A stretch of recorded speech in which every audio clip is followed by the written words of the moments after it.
Hello guys, welcome to the ninth session of Blazor tutorials for beginners. In this session, we will see the code behind Blazor component.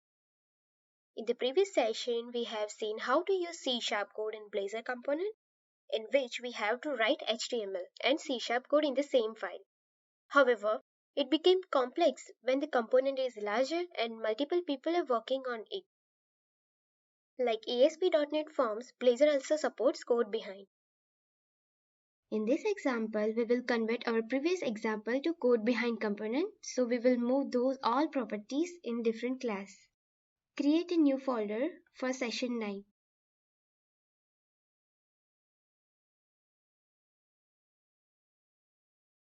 For this, we need to create an additional class file and write C# code within it.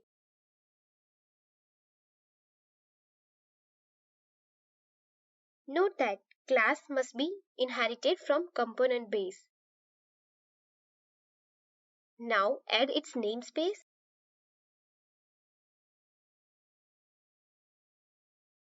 and copy paste those variables. In the previous example, we created all those property public, but we can also create it as a private too because we are using those all properties in the same class. But here we must need to use protected or above access modifier just because this property will be used from other class. Let's create a new component to convert our previous example to the code behind.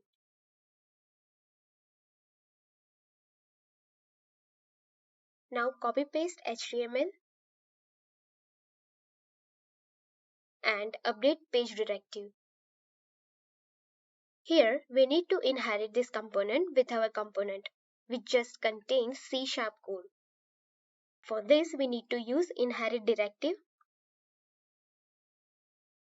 Remove this unnecessary empty code block. When we build the project, it will create a class for this razor. It will be inherited from our class instead of component base directly. Therefore, we can access those properties in razor component. Let's run this project.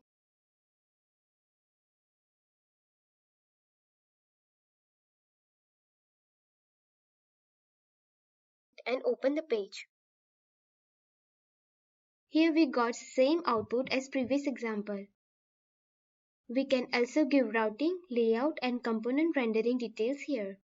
For example, if you want to route this component on code behind class, but it will display a blank page as we have not set master layout as well as components render logic.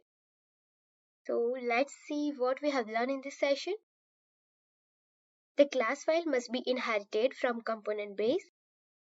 We need to change access modifier for fields to protect as it will be used in its child class. After creating class, we need to inherit the Blazor component from that class. Thanks for watching this video. If you have any doubts, please feel free to contact me. Have a nice day.